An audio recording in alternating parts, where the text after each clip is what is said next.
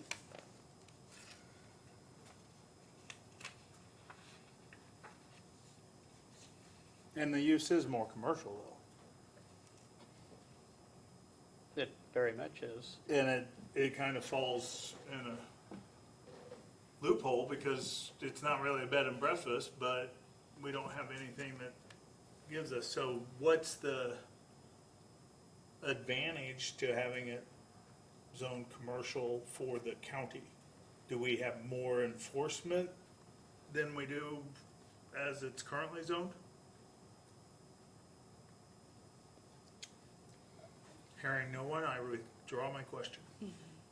Actually, I don't know. Nicole, do you know the answer? I don't know about the enforcement. We don't have an enforcement department. We all know that, so. It falls under the same regulations. It's all under the planning and zoning. So and I don't know if any one of you are familiar, or you're obviously brand new, so probably not, but the Six Pence wedding venue that's kind of up near 421, State Road 32 area, still in Boone County. They built their venue 3 or 4 years ago, and of course came through this same process. They have 2 separate parcels side by side from one another. They built their wedding venue on one parcel, classified the same as us, ag zone, with a special exception for the use of the wedding venue. The parcel next door has a home on it, an older homestead, that they renovated and basically offer as an Airbnb and rent out for overnight accommodations. So I guess my question is, in both of those, neither of those are zoned commercial. So I'm just, for clarification, trying to understand how I need to present it differently to just basically fall under that same. That one's under Zionsville, isn't it? What's that? That other venue off of 32, is that under us or under Zionsville? We approved one north of Zionsville a few years ago. Yes, that would be the one. And I spoke to the owner, Chris Henry, and he said, oh yes, we went through that whole process, and yes. I just don't understand. Nicole, can you shed any light on, I don't understand the advantage to the new owners to go through this change. And just, maybe I'm dense, but. We don't want this change. We don't want to be zoned commercial. We never requested that. We never wanted that. Yeah, I can't speak to why Deb recommended that. I think for the BZA's consideration, it's really the change of commitments from it being an accessory use to a secondary home, where now it's the primary use, is what you guys are reviewing the difference of. So in the original commitments, it was very clear that the wedding venue is an accessory use to the residence as a secondary home, where now it's the primary use, is what they're requesting. So I'm assuming that's probably why Deb recommended it go to commercial, because it's no longer being used as a residence, it's a business. Right. And that's why I think it should be commercial. What do you think, council? I mean, I agree. I think it's because it's changing the character of the property. And I mean, as far as the definition of bed and breakfast in the ordinance, it says a residential building or portion thereof, other than a motel, apartment, hotel, or hotel containing lodging rooms for accommodation of 5 or more persons who are not members of the keeper's family, and where lodging or meals or both are provided by prearrangement for definite periods and for compensation. So I guess what I'm struggling to understand is, how is this not comparable to a bed and breakfast? I mean, because it says here that the plan is, I mean, it's listed as a short-term rental on Airbnb already. Is that true? Yeah. Yes, that's true. which I get, which a lot of people obviously offer their home that way. So Yeah. that's also what I'm trying to understand.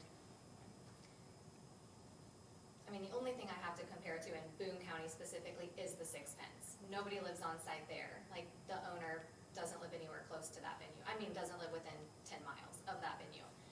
So I'm really trying to parallel it to that, but even if we're not paralleling it to that, and I think this was kind of what was mentioned at the end of the meeting last time, if new owners have purchased our property and want to continue using the property as a wedding venue, and that's their home now, but they just don't live there full time, what keeps them from just, I mean, thousands of people offer their home when they're not using it as an Airbnb. I guess let me ask it this way too. So technically there's 40 entire acres there. There's a 10-acre parcel and there's a 30-acre parcel that, and they bought it all. Would we be better off just to, right now the house and the wedding venue sit in the same 10-acre parcel? Would we be better off just to make it different, make it where the wedding venue is on 8 acres and we take the house and we add it to the other 30 acres so that now they're unrelated. Now those people just own 30 acres with 32 acres with a home in Indiana, and they own an 8-acre parcel with a wedding venue. Now can they do whatever they want with both of them? They can rent their home out whenever they're not there. 32 acres in zone commercial changes the landscape dramatically. So we could, I mean, okay, Of so the of the 30 petition. acres, we could take some more of the Right. tillable ground and add it. I guess we do have to keep it at, whatever we have to keep it at, but we have 40 acres to work with. Is that gonna simplify anything?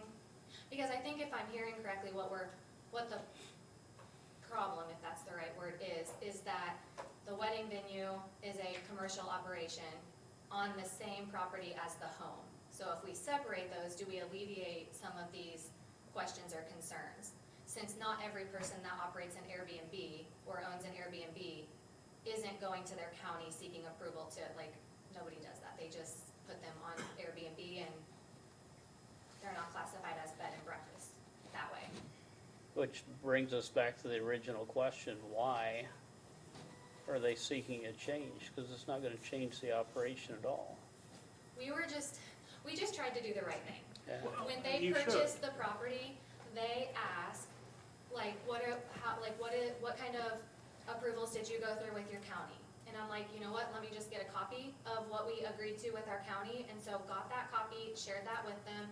They were, okay, are these transferable if we buy your property? So we confirmed that with Deb before the sale. Yes, all of these commitments transfer directly to the new owner, so all of that was made very clear. So obviously within those commitments, it was very easily identifiable that it says the owner lives on site. So just trying to do the right thing, we came to Deb and said, okay, now this sale is complete. The owner does not live on site 365 days a year. What do we need to do we just tried to do the right thing. And that is what opened up this whole massive, deal. Our intentions were never to make this, we really thought it was gonna be super simple. We write up the new commitments that says the owner no longer lives here. I don't know. We thought it was gonna be relatively simple and it's seeming not to be. So I'm trying to figure out what can we do to make this a more simple process than what it seems like it's leading to. Can you just, this is a Cole question, can you just change the commitments and strike that line?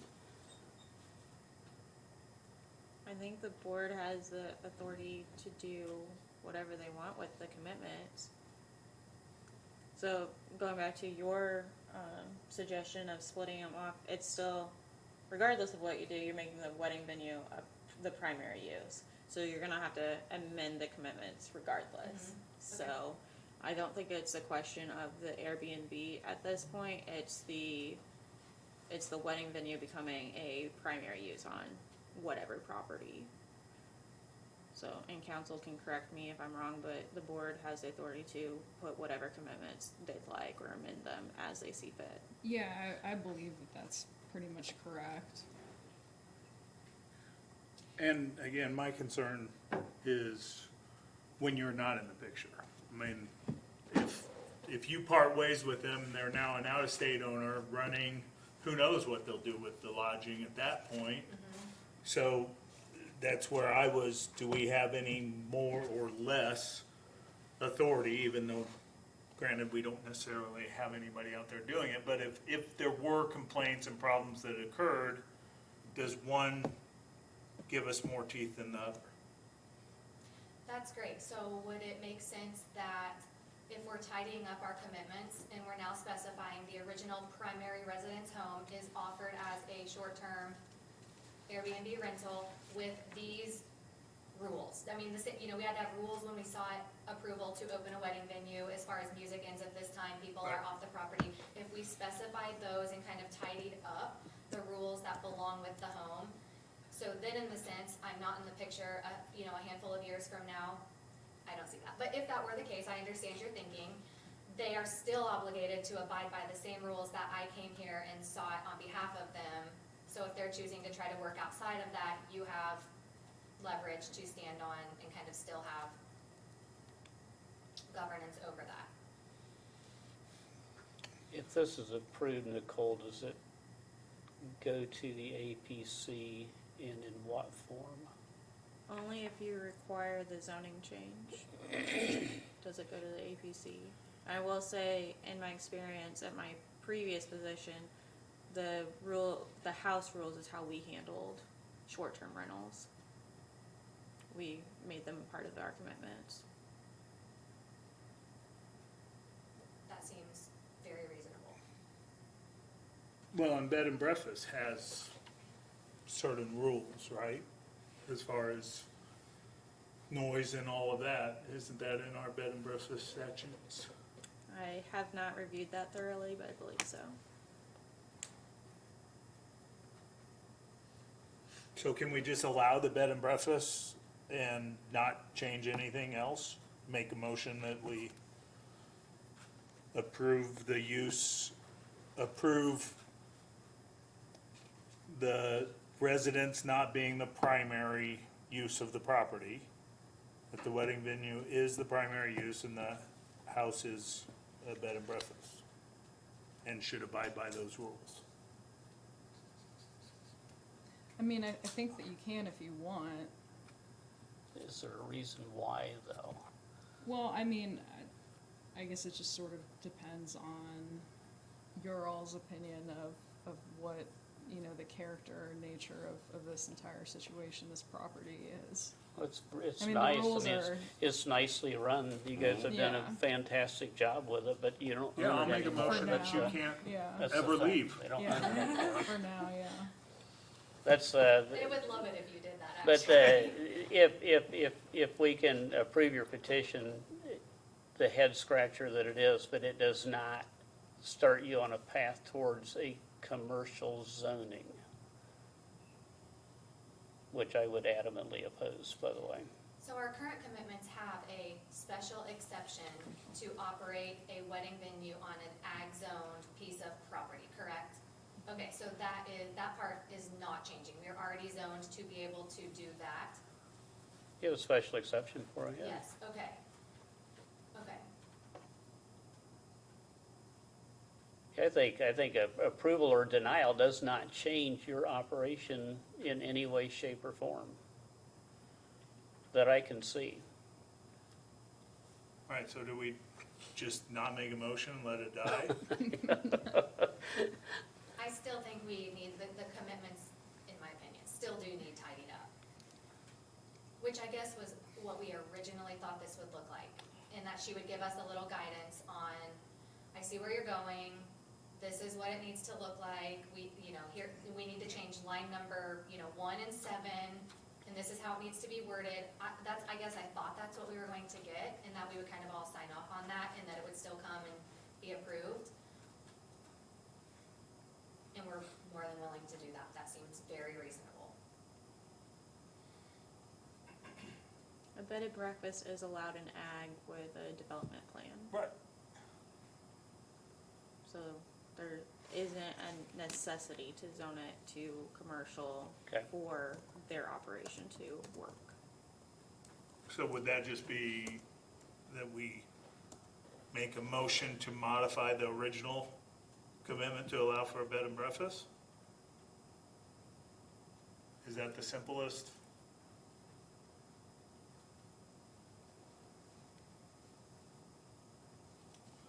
Welcome, Can you help me Nicole.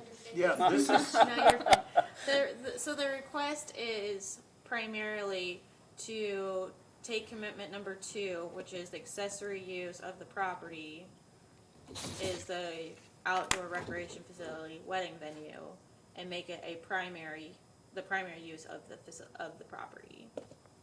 And then, so that would strike commitment number 1, which says the primary use of the property is as a single-family residence.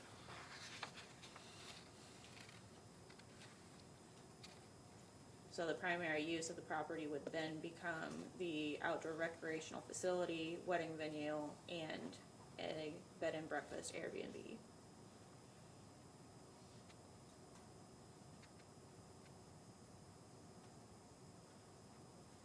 okay, And what so how do we word exactly that? makes it to what you're calling bed and breakfast versus just Airbnb? Like, what are the differences so that I'm understanding what I'm saying yes to, or, Yeah. We don't have an Airbnb. Yeah, we do not have a use category of Airbnb, and we don't have the authority to add uses currently in the zoning ordinance. So that's the closest related one. It includes lodging overnight. and, okay, and let me With ask or this without too. If we food. had not began advertising it on Airbnb, if it did not exist there yet, and we were coming to you and just saying, we wanna change the property to primary use for wedding venue, the owners that own the home, they live in Utah, secondary residence for them, or is everybody good with that? And everybody said yes. Then, what, to Mr. Clutter's question last time, what causes the governance over the house in terms of what anybody else does with their secondary residence and offering it as an Airbnb? I'll let council take that one. Well, I mean, I think that there is increased oversight, you know, when it's used commercially. Health department, number 1. You mentioned, all right, so as far as the recommendations, I can have clarification on sort of what your big ticket issues are. You said refuse storage screening, so that fence, that's one of the things that you don't I don't want. even know what that means, really. So trash. Yeah, they want The a fence fence around around your your You have trash a lot of cans. people coming into your venue, instead of just having, you know, your normal trash receptacle that you'd have outside your house, you might have like a large dumpster. Okay, which we already have that on Screening. site.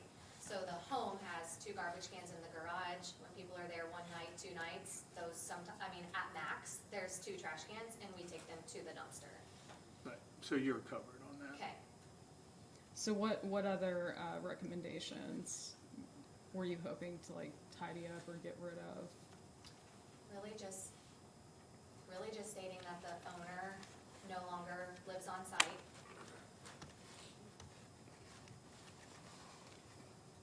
Genuinely, that was the only one. We tried to be extra in our forthcoming by saying, like, by clarifying the no overnight accommodations, because originally that line item in our commitments was pertaining solely to the venue. We were saying that we will never offer hotel-type rooms or a place that the bride and groom can stay after and sleep overnight. That was what that original commitment was back in 2016. We just didn't want to leave that gray area by now offering overnight accommodations at the home if the bridal party chose to stay 1 night at the end of the wedding or the night before their wedding. Now there technically are overnight accommodations on the property, but they're still not in the barn. So these commitments truly were related to the barn. We just, again, tried to really be very open in what our whole plan was for the venue when we came and sought this approval. Looking back now, I feel like it would have been just more black and white had we never brought, if we would have just said, hey, we need to modify our commitments to say that the owner no longer lives on site. That would have been the only thing, if I was starting over, that I would have said. Because then I genuinely just kind of feel like, as Mr. Clutter said last time, they can do whatever, if they own that home, they can do whatever they want with it. That was kind of just what he was stating last time, but, so I think we might have made it seem a little more complicated than intentions were.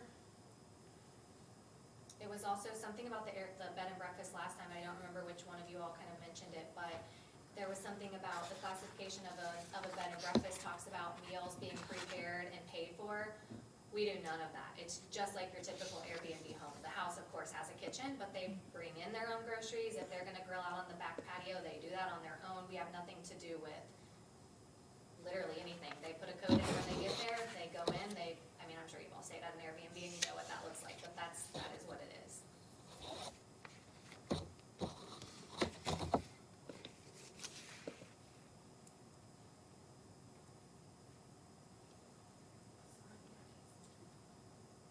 I love it. It's just, I like being challenged.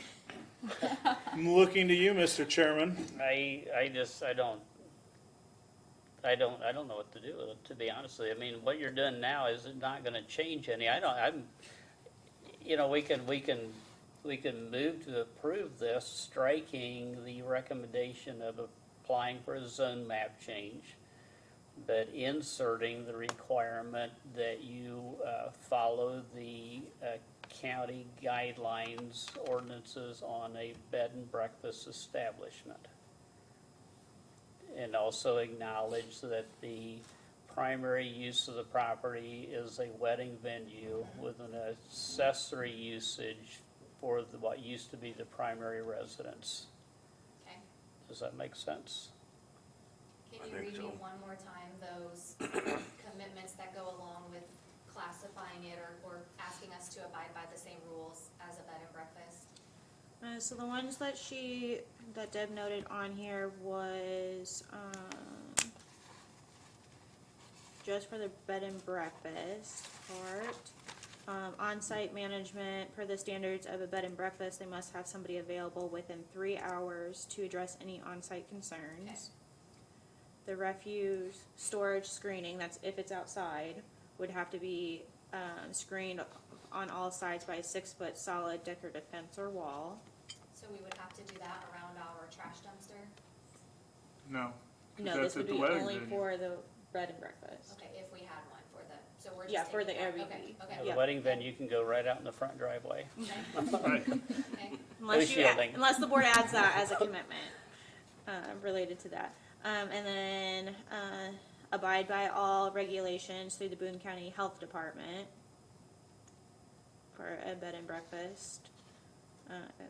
And then, yeah, ensure accommodations are adequate in size. Those are the ones she mentioned. Okay.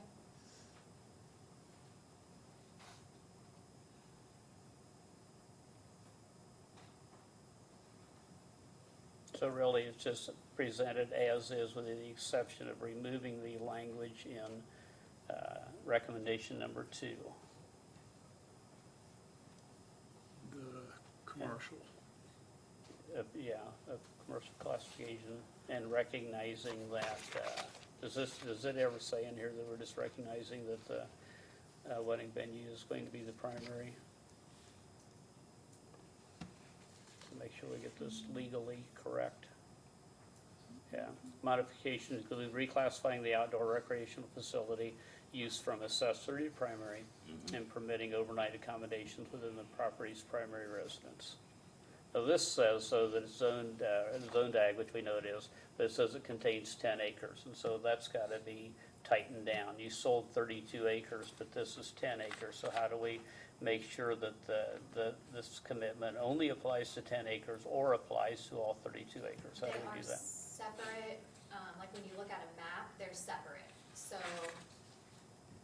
the 10 acres does house the house and the wedding venue. The rest is tillable farm ground around it, and it is a separate. They're separate parcels. They are separate parcels, okay, so that's not an issue then. All right. BC, you wanna give a, So the motion needs to say,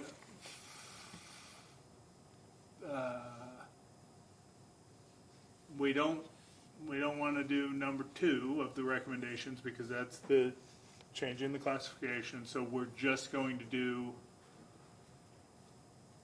how do you want me to word it? I'm in.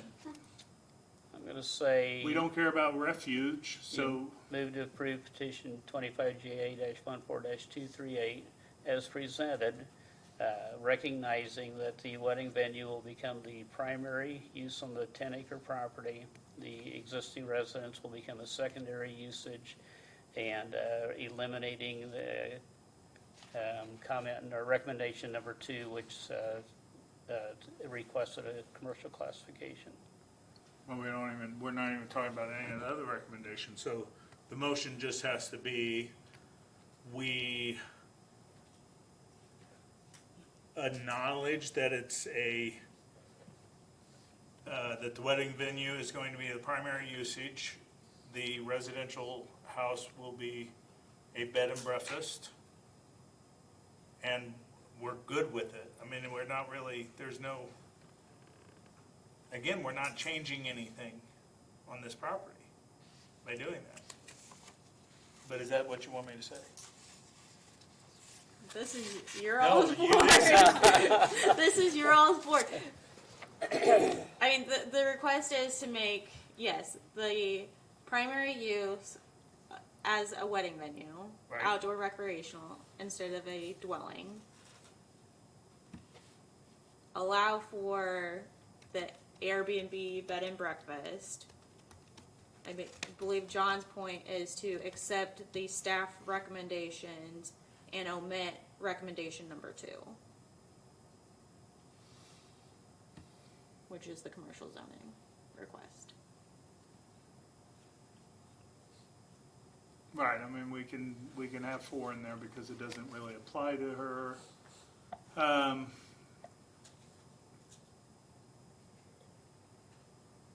So I make a motion that we approve 25JA14238 as presented, with the exception of recommendation number 2, which we are striking from the petition. And we are acknowledging that the primary usage is a wedding venue, and the residence is now a secondary usage, bed and breakfast. A second. I don't know what took you so long to come up with that. Well, you're gonna be really surprised when I vote against it. All right, it's been moved and seconded. Any further discussion? All in favor say aye. Aye. Thank you. Thank you. Can we get paid extra for that one? That's almost painful, isn't it? Yes. Thank you, Lindsay. Thank you. Take care now. All right, petition number 2. 267. Petition number 2 is a special exception. Petition number 25HA-7-267. The petitioner is requesting approval of a special exception to allow for an accessory dwelling on their property. The subject property is zoned low-density, single-family residential, R1, contains 2.89 acres, and is located at 6150 South State Road 39 in Harrison Township. The petitioner and property owner is Nicholas Abrams. The property currently has 2 existing structures, a primary residence and an accessory structure. Site plans and maps were submitted to the board for review as part of this petition. The TAC committee reviewed this application at their January 7th, 2026 meeting. The only comments were provided by the health department that a septic and well permit would be required, and the surveyor is going to require a drainage permit. Staff recommendations written by Deb as interim director states that staff recommends the BZA approve the special exception with the following conditions. 1, all TAC comments are addressed at the appropriate times. 2, the deed restrictions per section VI.O of the Boone County zoning ordinance are required regarding occupancy and ensuring that the accessory dwelling is not separated from the primary dwelling. These shall be provided at the time the building permit application is submitted. All right, petitioner. Yeah, so essentially what we're looking to do is do an in-law quarters for my mom and dad for their retirement. So, unfortunately for them, they didn't make plans for retirement, but fortunately, I've been able to do well enough that we can try to provide them, something to be comfortable. So, we intend on putting about a 700 square foot, in-law suite towards the back of our property, so they have a little bit of privacy, maybe so we both have a little bit of privacy. Just through their retirement, the building will, look comparable to our own home, be well kept, it'll be within energy code, all that stuff. Can you state your name and address for the record, please? Nicholas Abrams, 6150 South State Road 39, Lebanon, Indiana, 46052. All right, very good. Anybody from the public want to speak for or against this petition? Seeing no one approach the podium, close meeting, public, open it to board for discussion, BC. So to have a second residence, I thought we had to do something more than just changing the accessory dwelling. Is that the key word, is the dwelling? That is correct. That's a part of our new accessory dwelling ordinance. So that means another home. I don't have any questions. Sheldon? This question might sound morbid, but what do you plan on doing with it when your in-laws are gone? I have kids that at some point will be in school or, rotating out after graduating, I guess. So you'll still be able to use it without letting it just sit there and Yeah. deteriorate? Yeah, Okay. we're not, my wife also has a thing like completely against Airbnbs or anything like that, inviting people that we don't know into our property, so that won't ever be the case, but call it a guest house or, whatever that might be. They're just entering retirement age, so hopefully that's a long time before we have to worry about that. Yeah. But, yeah. I have no questions. Like motion? Make a Sheldon? motion that we accept it. Second. All right, then moved and seconded. Any further discussion? All in favor, say aye. Aye. Thank you. Thank you. We're picking up speed. Oh, we are. All right, petition number 3. Petition number 3 is a variance request, petition number 25JA-14-270. The petitioner is requesting a variance to reduce the agricultural setback from 40 feet to 15 feet to accommodate an accessory structure. The subject property is zoned agriculture, contains 5 acres, and is located at 10661 West US 136 in Jackson Township. The petitioner is Matthew Dixon, and the property owners are Matthew Dixon and Alicia Dixon.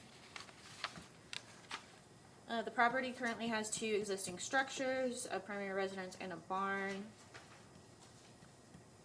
A site plan was provided by the applicant to the board for review. The TAC committee reviewed the application submittal at their January 7th, 2026 meeting.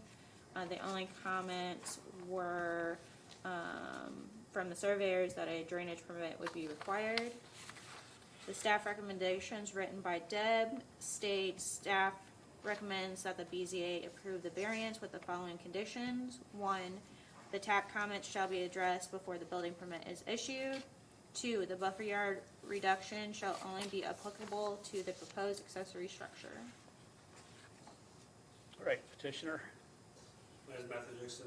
I reside at 10661 West US Highway 136. We're basically trying to put in a 384 square foot shed that will be permanently used as a schoolhouse / playroom for the kids. As we have 3 children that are going to be homeschooled, the primary residence does not really accommodate it.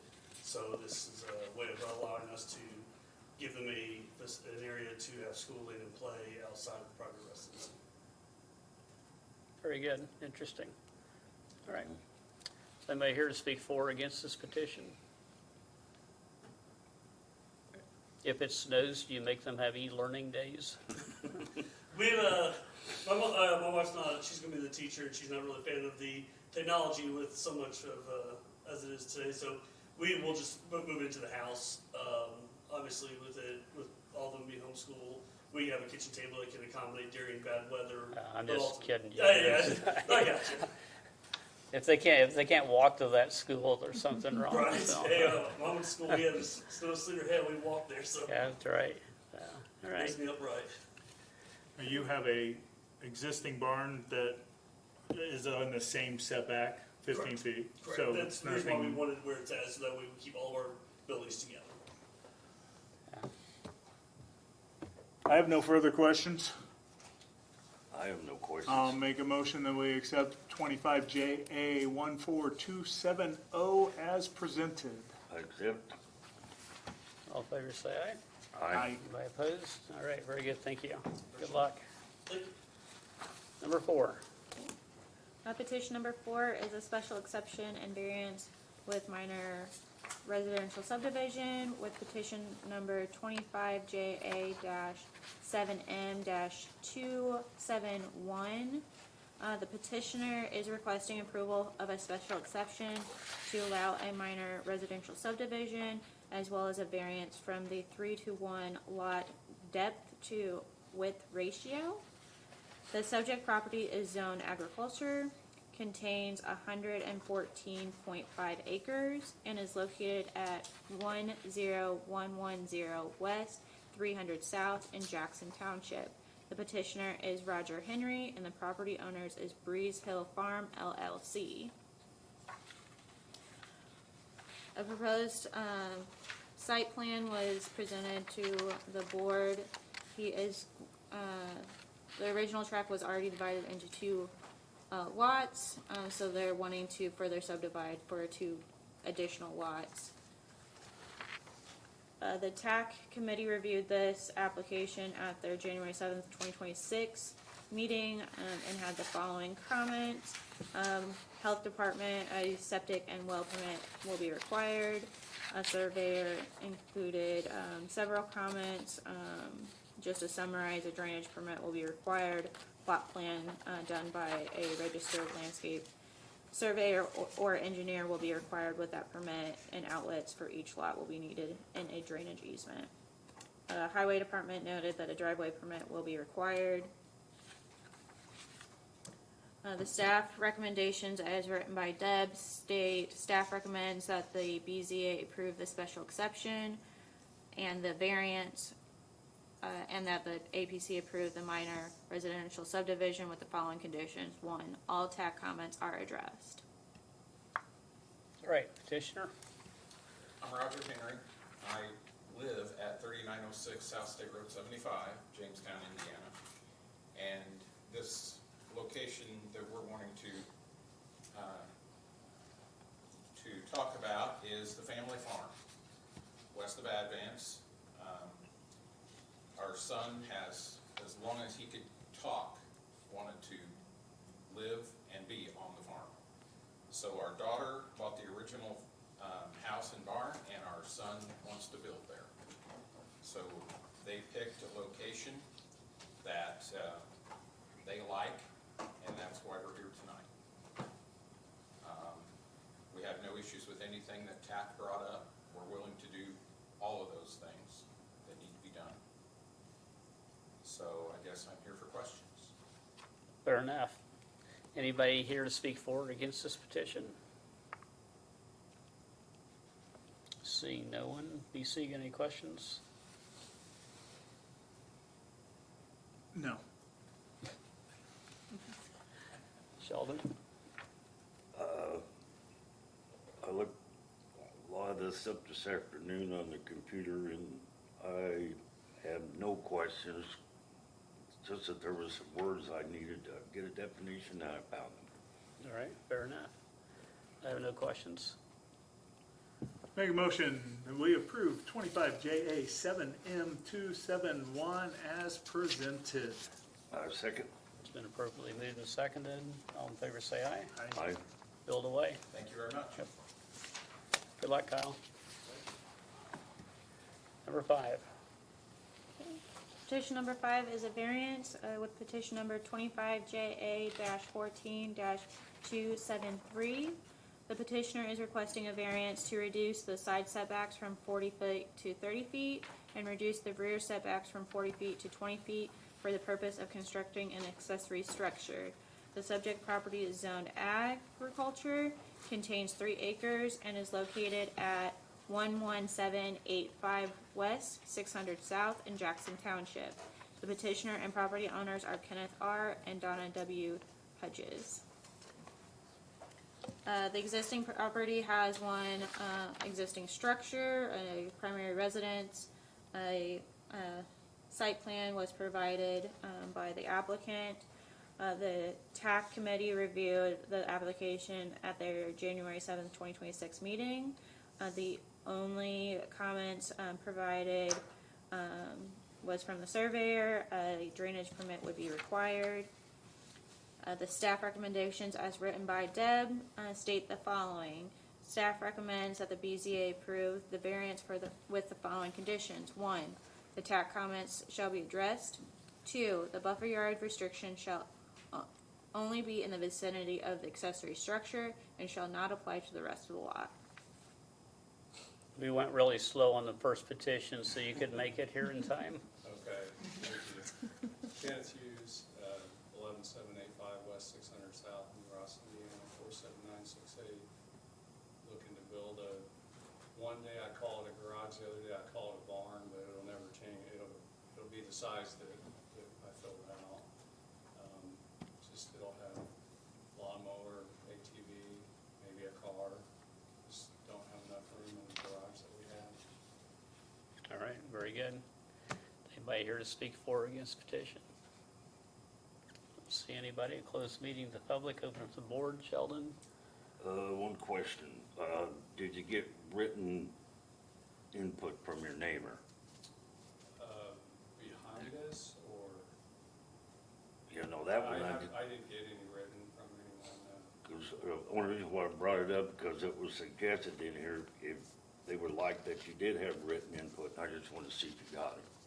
No, Or, did not. okay, Is there a house behind you, or is it just open field? All over farm ground. yeah, so it's all open farm ground, so my question to myself was, why would he need written permission? Yeah. Well, that's our 40-foot setback. BC? I make a motion that we approve 25JA 14273 as presented. I'll make a motion to accept. Done. Been moved and seconded. All in favor, say aye. Aye. Very good. Thank you. Thank you. And number 6.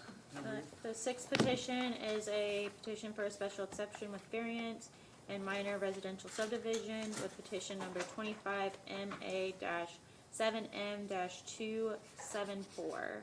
The petitioner is requesting approval of a special exception to allow a minor residential subdivision in agriculture district with 2 lots, as well as a variance from the 3-to-1 lot depth to width ratio. The subject property is zoned agriculture, contains 72.24 acres, and is located at 10400 East, 500 North in Marion Township. The petitioner is Clayton Christie, and the property owner is Elaine Cannon. The original tract on this property was divided into 2 lots. A proposed development plan was submitted by the applicant. The TAC committee reviewed this application at their January 7th, 2026 meeting and had the following comments. The health department, a septic and well permit will be required. The surveyor's office noted a drainage permit will be required, along with their general restrictions about floodplain and regulations of first floor elevation. The only note I will add that is if adding a basement, the first floor elevation of the basement must be 1 foot above the base flood elevation. Highway Department, a driveway permit will be required. Staff recommendations as written by Deb state the following. The staff recommends that the BZA approve the special exception and variance, and the APC approve the minor residential subdivision with the following conditions. 1, all TAC comments are addressed. Great. Petitioner? My name's Fort Christie. I live at 601 East Main Street, Arcadia, Indiana. I'm looking to buy around 4 acres off my great aunt, a farm ground, and build a house. I wonder if it's a family property, so. It is, yeah. Who lives in the house that's going to be your immediate neighbor? To the east or west. Well, I don't know my directions from this map, so not the curved property, but the little square. Gary Lindsay is his name. Is he a family member too, or No, just? that was, originally, family lived in that house, and they sold that Yeah. off that original 80. So, Is it family in the other Yeah. lot? yeah, that 7 acre parcel. That's my great aunt that I'm buying. Oh, okay. Yeah. Is there anybody here to speak for or against the petition? Don't see anybody. Close it to the public and open to the board. Do you see? I got confused on this one. So the funny lot is what we're approving, This one here. right? The little, Yeah. which is, but there's not a residence on lot 2. There's big. a residence there and a residence there. Right. And then the remaining will be farmland. Is that correct, Jim? Yeah, Mashpee, the little square that the Lindsays live in, that was separated way long ago before 1999, so it's not part of this. The 7 acre parcel that his aunt lives in was separated since the subdivision code, so that represents the original subdivision.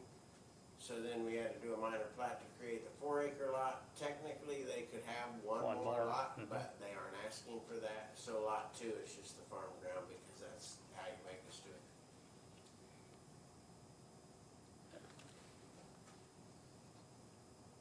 Is there a lot of growth in that area? Is it gonna grow up? Huh? Is that area gonna grow up in residences? Or is it gonna stay? Sheridan, unless Sheridan I blows mean, up. most of the growth's in Hampton County. Yeah. That's coming north from Westfield. They haven't This is pushed past county line. pretty remote right now. Mhm. You have any additional, BC? I do not have any additional. Sheldon? Do you realize how much it would cost to maintain this above ground septic system? To keep it healthy? No, not necessarily. But you're about to find out. Because the reason why I asked, I looked it up because I had no idea what it was. And it had 4 things it disagreed with. And one, it cost you more to put it in. There's a lot of maintenance requirements. And you have potential odors.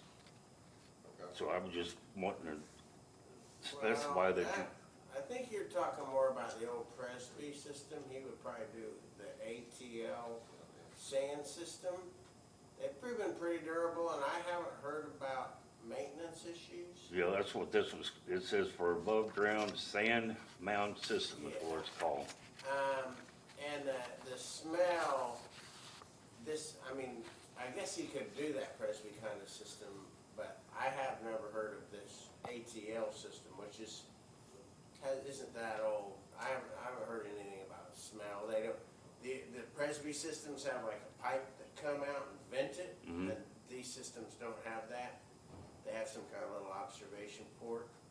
And in this case, you probably, once they're done grading, they can grade it. You'll never even see that. You'll just fade it into the landscape. So it's actually better than what this here says it is. I think that's selling it short, yeah. Okay. And there's not another option on this property because the soils are not great. So you would have to put that above ground sand system, but we designed one a couple years ago for the Wilhoits up on Elizaville Road, and I mean, at the time, I thought, oh dear, this thing's gonna look weird. By the time they were done grading it, you can't even see it's there. The main thing with that kind of system is you'll need to stay off of it. You can't drive on it, you don't even wanna have a garden on it, you just gotta Stay away from, leave that be. okay, But the odor, a good friend of mine near Cartersville has exactly that. Their septic system is an above ground sand that stinks, and it's not the kind of system that I would recommend you put in. okay, We've advanced a little beyond some of your research, I think. okay. Yeah, I have one on my property. It's no concerns, no extra maintenance, no extra odors. I was doing okay until you mentioned putting a garden on top of it, so. Well, my Remind me not to get any root crops from you, so. Well, the only restriction on mine is they don't want the horses on it. I mean, I can run mowers and tractors on it, but the hooves, putting that single weight on there. Great, I don't know whose turn it is. Is it my turn? sure. I make a motion we approve 25 MA 7M274 as presented. A second? Been moved and seconded, all in favor say aye. Aye. Very good, thank you. All right, director's comments. I don't have much to report on. I did want to let the board know that we're of course doing the comprehensive plan, and it would encourage all members to attend the upcoming open house.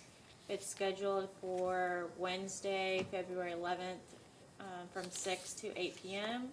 at the 4-H Fairgrounds in the Farm Bureau, Inc. Community Building. It's going to be open house, so come and go as you want. There will be a brief presentation at 6:30 by HWC. So it's important to be informed about that process, because should it be adopted, it will impact how you guys look at petitions. It will. All right, any further discussion? Audience comment? Brian, you've been quiet all night. I'll stay before 9 o'clock. Actually, we're doing pretty good. It took 45 minutes to do the first petition and, 15 minutes to do 5 more, so. You're out. About, that's actually 23 minutes to do 5 more, so. All right, entertain a motion to adjourn. I'll make that motion. I'll second. All right, thank you, everybody.